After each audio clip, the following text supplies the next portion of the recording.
அதை பற்றி பேசலாம். அதுக்கு முன்னாடி காலங்காலமாக ஒரு எலெக்ஷன் அவங்க 5 வருஷம் நல்லது செஞ்சாலும் சரி கெட்டது செஞ்சாலும் சரி சப்போர்ட் யாருக்கு வாக்கு யாருக்குன்னு நம்ம சொல்லக்கூடாது. சாரி, யாருமே எனக்கு பிடிக்கலப்பா. ஒன்றும் இல்லை, நானும் பல வருஷமா பார்த்துட்டேன். தமிழோடு நடைபழகு. விரும்புங்க, பகிருங்க, கட்டணம் இல்லா சந்தாதாரராகுங்க. தமிழோடு நடைபழகு. TNPL தமிழ்.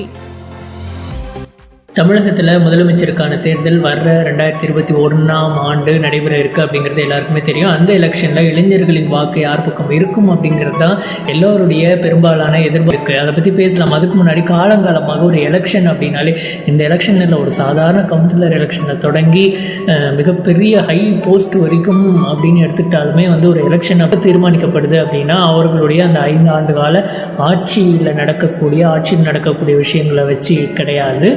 எலெக்ஷனுக்கு முன்னாடி நாள் இரவு தான் தீர்மானிக்கப்படுது. நான் எதை சொல்கிறேன்னு உங்களுக்கு புரியும். அது மட்டும் இல்லாமல் தேர்தல் நேரங்களில் அவர்கள் அளிக்கக்கூடிய தேர்தல் வாக்குறுதிகள், அதாவது என்ன சொல்கிறது, கவர்ச்சிகரமான வாக்குறுதிகள், அதை பண்ணுறோம் இதை பண்ணுறோம், அந்த இலவசம் இந்த இலவசம், அதில் விழுற மக்கள் தான் காலங்காலமாக வாக்குகளை அள்ளி கொடுத்துக்கிட்டு இருக்காங்க.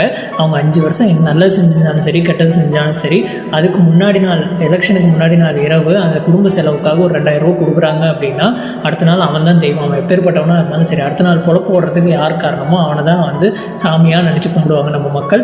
அந்த ஒரு விசுவாசமான ஒரு உணர்வில் தான் போய் வாக்குகளை அள்ளி அள்ளி கொடுத்துட்டு இருக்காங்க. அவங்க முன்னாடி என்ன செஞ்சிருந்தாலும் சரி, என்ன செய்யலைனாலும் சரி, அதை பற்றி நினைக்கிறது கிடையாது. 2 விஷயம், தேர்தல் வாக்குறுதிகள் அவங்க மனசை கவர்ற மாதிரி இருக்கா ஒன்று, இன்னொன்று எலெக்ஷனுக்கு முன்னாடி நாள் இரவு பணப்பட்டுவாடா. இது 2 தான். சரி, ஓகே. ஆனால் இளைஞர்கள் இந்த விஷயத்திலிருந்து கொஞ்சம் மாறுபட்டு தான் இருக்கிறாங்க அப்படின்னு நம்ம எல்லாருக்குமே தெரியும்.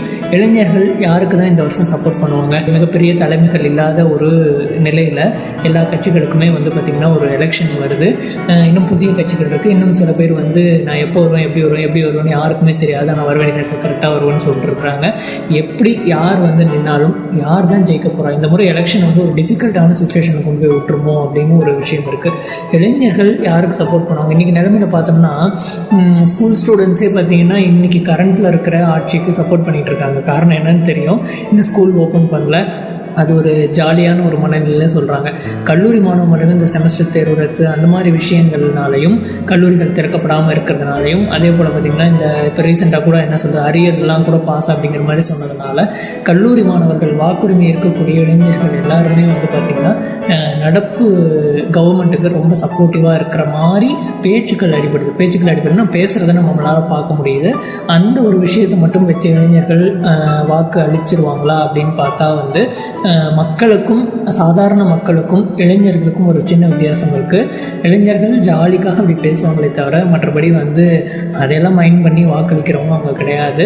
என்ன சொல்கிறது, சாதாரண மக்கள், வேலைக்கு போகிற மக்கள் 5 பேர் இருக்கிறாங்க அப்படின்னா அதில் ஒரு 4 பேர் வாக்கு கொடுத்துட்டாங்க அப்படின்னால இளைஞர்கள் அதில் ஒருத்தர் தான் இந்த மாதிரி விஷயங்களுக்காக வாக்கு தருவாங்க. அந்த மாதிரி இளைஞர்கள் சிந்திக்க துவங்கிட்டாங்க. ஸோ இந்த வருஷம் அவர்களுடைய வாக்கு யாருக்காக இருக்கும் அல்லது மத்தியில் ஆளும் கட்சிக்கு இருக்குமா அப்படிங்கிறது கூட ஒரு கேள்விக்குறி இருக்குது. பட் எல்லாத்தையுமே கூட்டி கழித்து வகுத்து பார்த்தா எல்லாம் ஒரே இதுதான், இந்த ஒன்று ஓடிட்டுருக்கு ஓரமாக, அது மாதிரி தான் அப்படிங்கிற மாதிரி இருக்குது. ஸோ யாருக்கு வாக்களித்தாலும் சரி திங்க் பண்ணி வாக்கு கொடுங்க இளைஞர்களே. உங்களுடைய வாக்கு யாருக்காக இருக்கும், எதுக்காக இருக்குங்கிறத மறக்காமல் கமெண்ட் பாக்ஸில் சொல்லுங்கள். ஓகேவா? நான் கொஞ்சம் நேரத்துக்கு முன்னாடி சொன்னது தான், யார் வந்தாலும் இது நாள் வரைக்கும் நடந்ததெல்லாம் கூட்டி கழித்து பார்த்து வாக்களிங்க.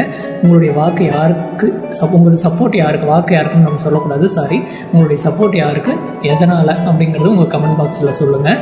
யாருமே எனக்கு பிடிக்கலப்பா, ஒன்றும் இல்லை, நானும் பல வருஷமாக பார்த்துட்டேன், ஒன்றும் வேலைக்கு ஆகாது அப்படின்னா நோட்டா அப்படின்ட்டு நன் ஆஃப் த எபோ, அந்த நோட்டா ஓட்டு கடைசியாக இருக்கும். அது யாருப்பா அது அப்படின்னு கேட்காதீங்க. ஒரு சுயேட்சை வேட்பாளர் கூட கிடையாது. எனக்கு இவங்க யாருமே பிடிக்கலங்க. யார் வந்தாலும் ஒரே மாதிரி தான் இருக்கிறாங்க. ஊழல் அப்படி தான் இருக்கிறாங்க. மக்களுக்கு நல்லது செய்கிறேன்னு சொல்லிட்டு அவங்க சுட்டிகளில் தான் இருக்கிறாங்க. அப்படிங்கிற ஒரு மனநிலைமையில் நீங்கள் இருந்தீங்கன்னா none of the above, NOTA, NOTA அப்படின்னு கடைசியாக இருக்கும் வாக்கு இயந்திரத்தில். அதை கூட நம்ம சூஸ் பண்ணலாம். ஓகேவா? உங்களுடைய கருத்தை பற்றி கமெண்ட் பாக்ஸில் சொல்லுங்க. நன்றி, வணக்கம். தமிழோடு நடைபழகு. TNPL தமிழ். வாக்களித்தாலும் சரி